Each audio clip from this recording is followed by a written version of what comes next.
Next, Mr. Chris Spencer, President of the United Methodist Foundation of Louisiana. Please come forward.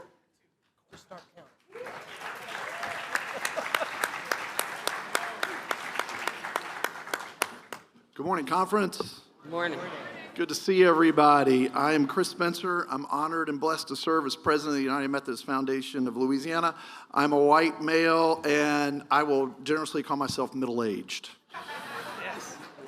So I'm pleased to announce this morning that since I was up here before you last year this time, the foundation has added new planned gifts and endowments to benefit churches across the conference, as well as stewarding investments entrusted to us from churches, the conference, and United Methodist Ministries to double-digit returns in a very challenging investment market.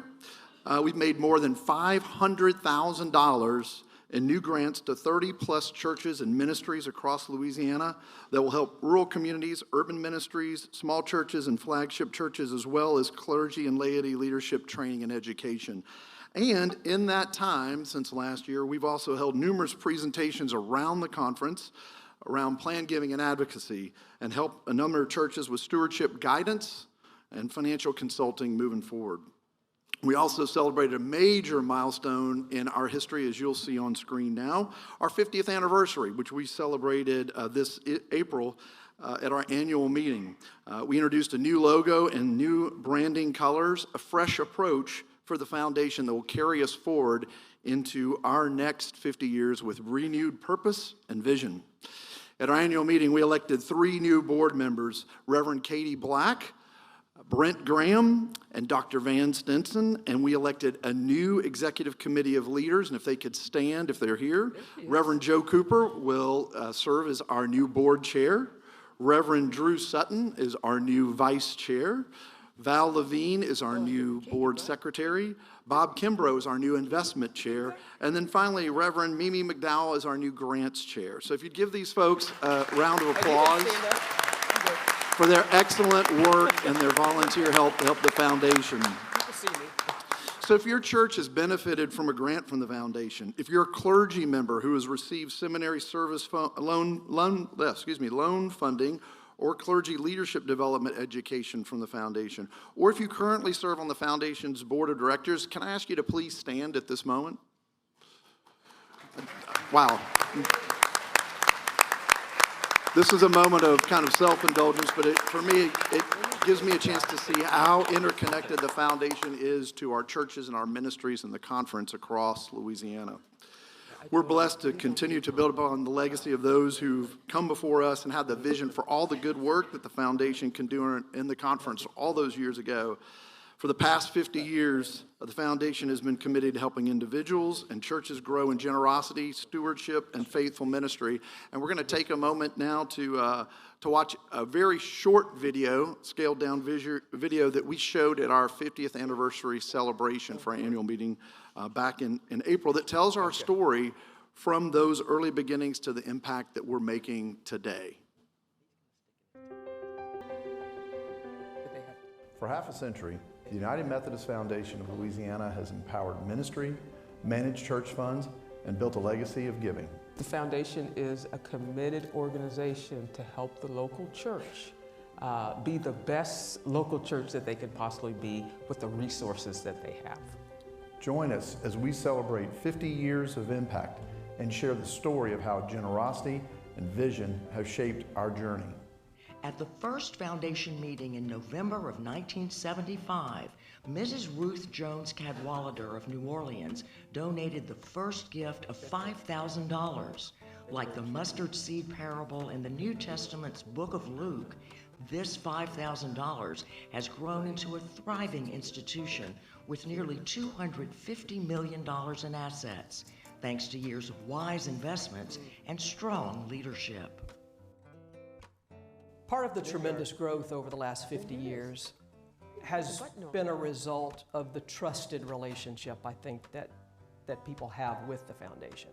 It's been the foundation's goal to raise money for churches through planned gifts and endowments, and we have encouraged those endowments, and then we've grown them.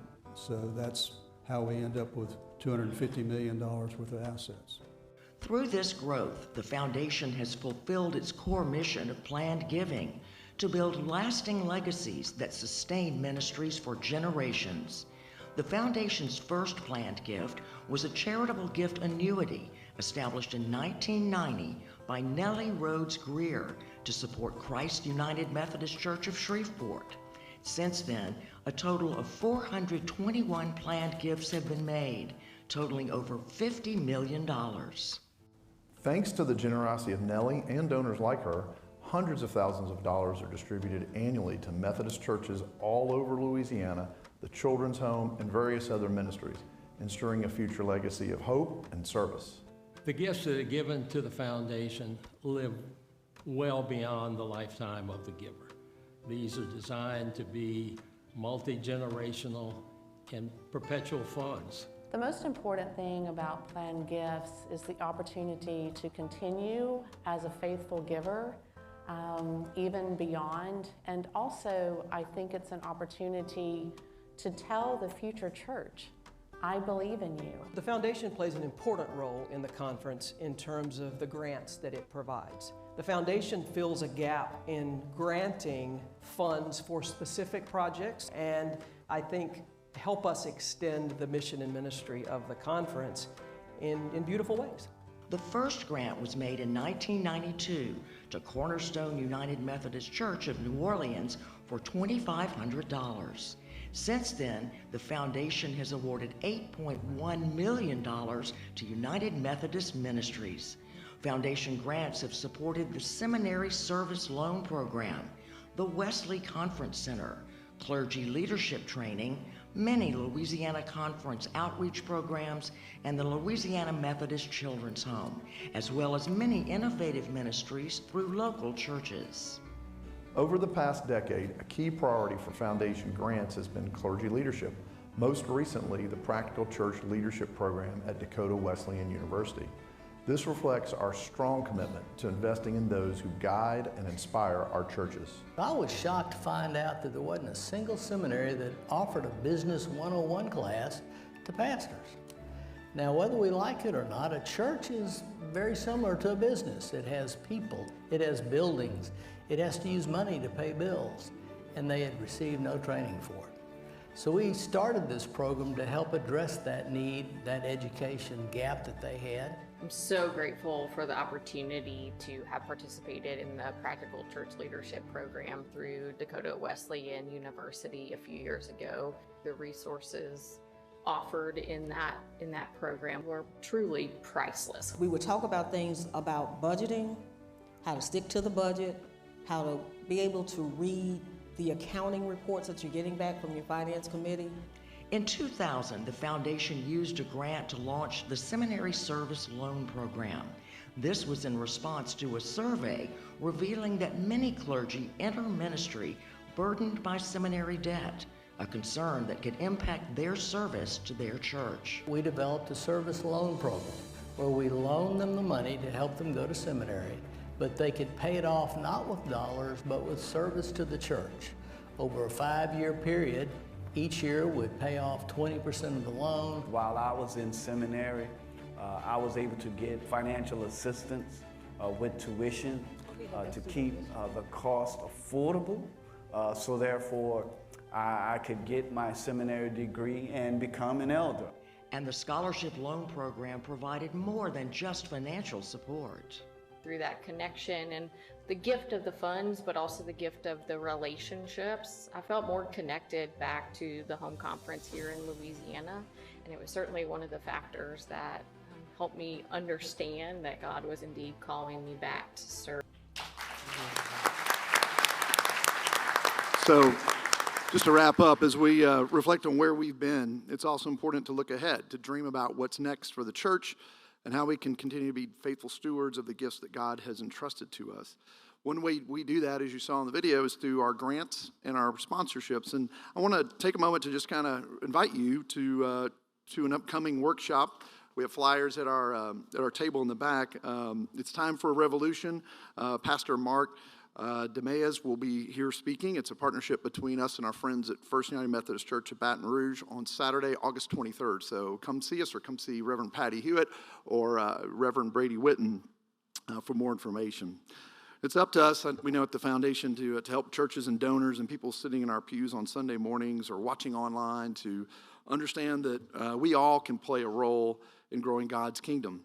And my goal as we move forward for the foundation into our next iteration, if you will, is to help every church in the conference establish an endowment fund to help grow their ministry, to instill in every United Methodist in Louisiana that we're here to help them leave a legacy that will outlive them, and finally to fund ministries that will make a difference in the lives of all the communities that we serve across Louisiana. We're so grateful for your partnership, your prayers, and your presence, and your continued trust and confidence in the work that we do. Above all, we're here to help you and your church to create legacies that are going to last for years to come. Thank you again, and God bless you. Thank you, Chris. And the report can be found on page 249 of your supplement, your pre-conference supplement, if you want to look at that again. And thank you again. And I believe there's a booth out in the hallway or in the exhibit room so you can go and see more resources from the foundation. The next item.